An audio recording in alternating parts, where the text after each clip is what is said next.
को हमास ने इजराइल में घुसकर इजरायली महिलाओं के साथ बर्बरता की, पुरुषों के साथ मारपीट की, उन्हें पैरों तले कुचला, महिलाओं को गाड़ी में बिठाकर ले जाने लगे, वीडियो वायरल किया और इजरायली नागरिकों को किडनैप करके बंधक बनाए बैठे हुए हैं। 101 इजरायली नागरिकों से ज्यादा हमास के अंदर बंधक बने हुए हैं। उन्हें दर्दनाक टॉर्चर किया जाता है, तिल तिल तड़पते हैं और ऐसा हम नहीं बल्कि खुद पीड़िता ने बताया है। हमास के अंदर इजरायली बंधक ने ऐसी बात कही है जिसे सुनकर नेतन्याहू का गुस्सा फूट जाएगा। हमास के अंदर कैद रही इजरायली नागरिक ने अपना दर्द बताया है। उन्होंने कहा कि उनकी मदद किसी ने ना की, न कोई अंतर्राष्ट्रीय मानवतावादी एजेंसी ने उन्हें देखा, न किसी ने इलाज किया।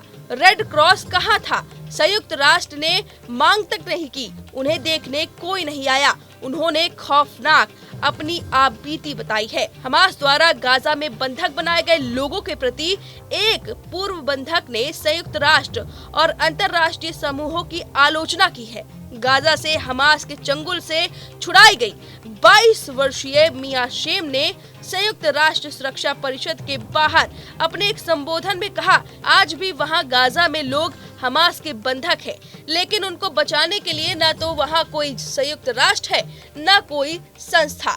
नवंबर 2023 में गाजा में हमास की कैद से छुड़ाई गई शेम ने कहा कि जब मैं वहां कैद में थी तो किसी मानवतावादी एजेंसी ने मुझे नहीं देखा, किसी ने मेरा इलाज नहीं किया।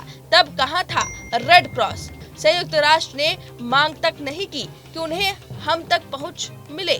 इजरायली फ्रांसीसी दोहरी नागरिकता रखने वाले मिया ने गाजा में कैद में रहने के दौरान अपने अनुभवों को विस्तार से बताते हुए कहा कि कैद के दौरान मुझे करीब 50 दिनों तक हाथ में असहनीय दर्द हो रहा था। मुझे बिना किसी इलाज के एक अंधेरी जगह में रखा गया था। उस पूरे वाकये के दौरान एक आतंकवादी मेरे सामने बैठकर मेरे सिर पर बंदूक रखे रहा। इतने दिनों में मेरा हाथ खराब हो गया, लेकिन मानवता का झंडा उठाने वाली किसी भी एजेंसी ने मुझे देखा तक नहीं और न ही किसी ने मेरा इलाज किया। शेम ने आगे खुलासा किया कि कैसे उसके अपहरण के बाद उसे एक फिलिस्तीनी नागरिक के घर में रखा गया था, जहां उसे एक युवक से उत्पीड़न और एक बच्चे से ताने सहने पड़े। चैनल 12 से ये सब बातचीत हुई जिसमें शेम ने खुलासा किया कि गाजा में कोई भी निर्दोष नहीं है, वहां सभी लोग एक जैसे हैं। न्यूयॉर्क पोस्ट की रिपोर्ट के मुताबिक संयुक्त राष्ट्र में इजराइल के राजदूत डैनी डेनन ने भी गाजा में बंधक बनाए गए इजरायली नागरिकों को गंभीरता से न लेने पर संयुक्त राष्ट्र की नैतिक विफलता की तीखी आलोचना की।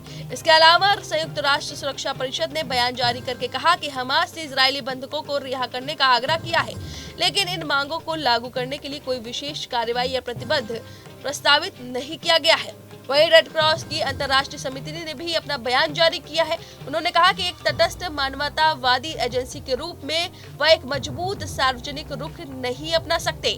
हालांकि एजेंसी ने इजरायली बंदियों से मिलने की इच्छा व्यक्त की है। आपको बता दें कि 7 अक्टूबर को हमास द्वारा किए गए हमले के बाद इजरायली द्वारा किए गए जवाबी हमले में अब तक करीब 43,000 नागरिकों की मौत हो चुकी है।